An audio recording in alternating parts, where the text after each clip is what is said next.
అయ్యా, సభాసదులందరూ వచ్చారు. తమరు ఏదైనా చెప్పదలుచుకుంటే. తొందరెట్టమాకయ్యా కరణం గారు. బాబు గారు మన ఊరి పరిస్థితి గురించి తీవ్రంగా ఆలోచిస్తున్నారు.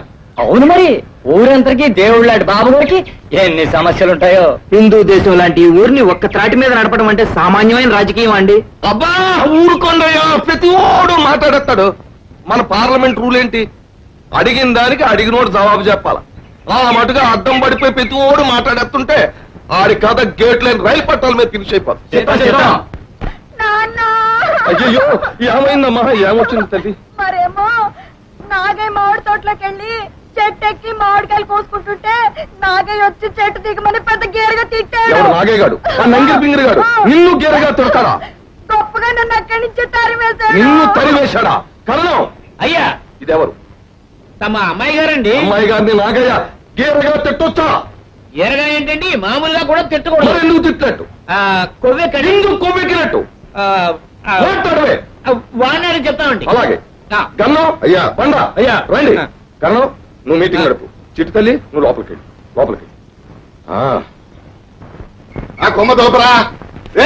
చూస్తారా? ఆ కొమ్మ కూడా దూపు. దూపరా. బాబు గారు, ఈ సంవత్సరం అంతా ఈ కాయల మీద మా కుటుంబం అంతా బతకాలి బాబు గారు. బాబు గారు, నీ కాళ్ళట్టున్నారు బాబు గారు. నువ్వు ఇంకో గంట ఏడ్చి మొత్తుకున్నా నేను చూడగలను, కానీ నా కూతురు కంటదడి పెడితే నేను చూడలేనురా. బాబు గారు, నన్ను అన్యాయం చేయకండి. నిన్ను అన్యాయం చేసేంత పాపిస్తుండ్రా నేను? పడుదలా. సరే, ఈ కాయలన్నీ మన ఇంటికి దూరించు. బాబు గారు, బాబు గారు, ఎన్నిసార్లు అంటావురా బాబు గారని? ఏడకో. ఇదిగా ఈ 100 ఉంచు. నువ్వెవరు బాయ్? నీ దోపిడీ నాపడానికి వచ్చాను. తోటలో కాయంతా ఇంటికి తోలించుకుని ముష్టి 100 రూపాయలు ఇస్తావా? ఊరికి కొత్త మొహం అనుకుంటా. నేను తలుచుకున్నానంటే నా పని అయిపోతుంది అంటావు. ఆ మాటతో నేను తల ఉంచుకుపోతాను. నువ్వు గర్వంగా ఇంటికి ఎడతావు. రాత్రి కడుపు నిండా మింగి పెరట్లో మంచం వేసుకుని పోతులా పడుకుంటావు. ఓ రాత్రి వేళ కళ్ళు తెరిచి చూస్తావు. మంచం అలా కదులుతూ ఎడుతూ ఉంటుంది. ఇదేమిట్రా భగవంతుడా, మంచం కదులుతా వెళ్తా ఉంది అనుకుంటావు. లేవబోతావు. కానీ నువ్వు మంచానికి కట్టేయబడి ఉండటం వలన లేవలేకపోతావు. మంచం ఎడతా ఎడతా ఉంటుంది. వెళ్ళి వెళ్ళి ఊరు దాడిపోద్ది మంచం. ఇదేమిట్రా భగవంతుడా, మంచం ఊరు దాడిపోయింది అనుకుంటావు. ఈలోగా మంచం గేటు లేని రైలు పట్టాల మీదకొచ్చి ఆగిపోద్ది.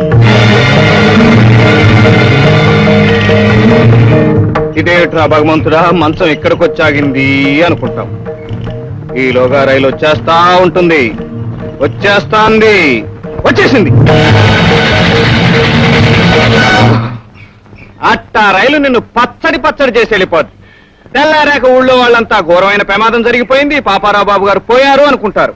నేను మాత్రం నీ పీడ వెరగడైంది అనుకుంటాను. ఏంటి, నువ్వే నా కథలు చెప్పి కంగారు అర్థం అనుకుంటున్నావా? నిన్ను ఒరే గన్ను.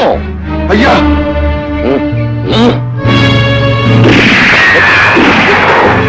దీనిలో గుళ్ళు అయిపోయి తీసుకెళ్లి పొయ్యిలో పెట్టుకో. అసలు ఎవరు నువ్వు? ఢిల్లీ నుంచి వచ్చాను. ఎందుకు? నీలాంటి వాళ్ళు అంతు తేల్చడానికి. ఢిల్లీ వెళ్లి నీ రైలు గేట్ కథలన్నీ చెప్పేస్తాను. నిన్ను పర్మనెంట్ గా మూసేస్తారు. వస్తా. మూసేయడమే? వెంటనే సబెట్టాలి. నేనెవరిని? ప్రభువులు ఈ ఊరికి పెద్ద దిక్కునండి. అంతేగాని సన్నా చదవను మీలాంటోనో కాదు కదా. కారండి, ఎప్పటికీ కారు. మరి నా చేతిలో గన్ లాక్కోవచ్చా? గన్నన్న మాట ఏంటండి, గడ్డి పరకు కూడా లాక్కోకూడదు. ఆ ప్యాంటు సొక్కగాడు ఎందుకు లాక్కున్నట్టు? చూసిద్దామని అయి ఉంటుందండి. ఎందుకు పేల్చాడు? పేలుతుందో లేదో ఓట్లున్నో. నువ్వు ఇష్టం వచ్చినట్టు సన్నా జవాబులు చెప్పావంటే నీ కథ రైలు పట్టాల మీద ఫినిష్ అయిపోద్ది. ఆ నా జాతక పట్టుకుని ఢిల్లీ వెళ్ళాడు. అక్కడ పైలతో మాట్లాడి నా మీద మిలిటరీ దింపుతాడంట. అయ్యా, ఆ వెధవడు మిమ్మల్ని కంగారు పెట్టడానికి మిలిటరీ అని ఉంటాడు. అయినా వాడు ఢిల్లీలో ఏ ఆఫీసరు, పట్నంలో ఏ పొగరమోతో అనుకుని మీరు ఊహించుకుని అనవసరంగా బెంబోలు పడిపోయి బెదవాడు అయిపోకండి బాబు. బెంబేలు పడిపోవడం నేనే తాంబేలు అనుకున్నావేంటి? మన ఊళ్ళో ఈడేవడరా మన్నే డబ్బాయించేస్తున్నాడు అని ఆలోచిస్తున్నాను. ఇవాళ మా మనసు ఏం బాగోలేదు. Meeting cancel.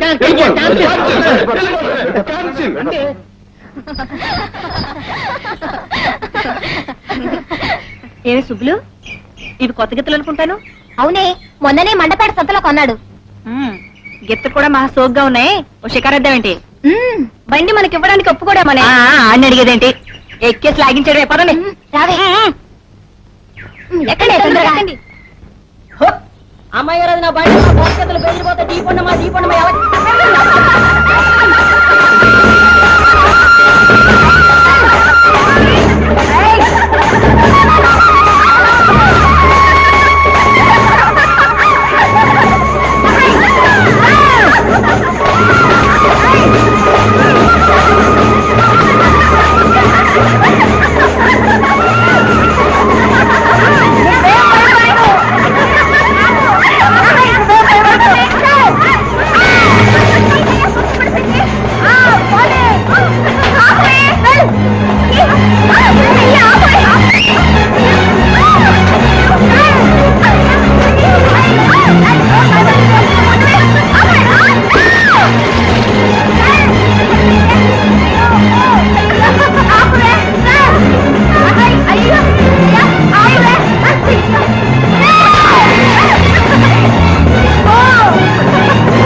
అరే బండి నుంచి కింద పట్టడంతో అమ్మాయి గారు ఒంటికి మీరు అణిగినట్టుందే. నా మీద అరవటం కాదు, నిన్ను కింద పడేసినందుకు ఆ గిత్తల మీద అరువు. లేదా వాటి గురించి మీ నాన్నగారికి రిపోర్ట్ చేయి. ఇదిగో ఎక్కువగా మాట్లాడుతున్నావు. నేనెవరో తెలుసా? తెలుసు, పొగరుబోతింటి వారి పెంకి గట్టం పిల్లవి. నేనెవరో తెలుసా? టెక్కు నిక్కు ఉన్న అమ్మాయిల ముక్కుకి తాడేసి ఆడించేవాడిని. అయ్యా పెద్ద గొప్పగా మాట్లాడుతున్నావు. నా కోపం వచ్చిందంటే కొరుకుతావా? మిస్టర్ కృష్ణ, కొత్తపల్లిలో ప్రభుత్వం నిర్మించబోయే గోడౌన్స్ కి నువ్వే ఇన్ఛార్జ్ ఇంజనీర్. ముందుగా నువ్వు వెళ్లి కట్టబోయే గోడౌన్స్ కి అనువైన స్థలాన్ని సెలెక్ట్ చేయాలి. అలాగే సార్. ఊళ్ళో కొత్త ఇంజనీర్ దిగుతున్నాడు, ఆ బోగట్టా నీకు ఏమైనా తెలిసిందా? అదేనండి, పట్టణంలో ఆర్డర్లు తీసుకుని రేపు ఇక్కడ దిగుతున్నాడని తెలిసిందండి. అతను ఊళ్ళో దిగ్గానే మన ఇంటికి మజ్జిగ పిలిచి మనలో కలిపేసుకోవాలి. అతను ఎందుకు వస్తున్నాడో తెలుసా? గవర్నమెంట్ గొడవలు కట్టడానికి భూమి సెలక్షన్ వస్తున్నాడయా. ఆ పర్వటే మనకు 100 ఎకరం ఉంది కదా. ఏదండి ఆ మూలనష్ట భూమి? అదే అనుకో, నెమ్మదిగా ఇతని చేత రికమెండేషన్ చేయించి గవర్నమెంట్ కి అంత కట్టే ఆ చేత అతను దిగ్గానే మజ్జిగ పిలు. అంటే ఎకరం 2000 రూపాయలు కూడా చేయని ఆ ముదనష్ట భూమిని ఎకరం 10,000 పైబడి అమ్ముకొని లాభం పొందాలంటారు. నాకేమిటండి లాభం? అబ్బా, నీ లాభం సంగతి కూడా ఆలోచిస్తామయ్యా. అతను ముందు మజ్జిగ పిలు. సరే. చాలా బాగుంది బాబు.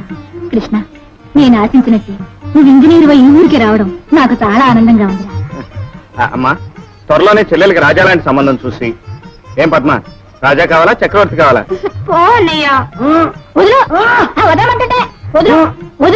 వదలమంటుంటే ఇది ఏడే ఉండాలి. నీకేం తెలవదు. ఏమిటే మళ్ళీ మీ మామతో దెబ్బలాడుతున్నావు? చూడండి బాబు, ఈ పూలకుండా ఆడుంటే ఇంటికి అందంగా ఉంటుంది.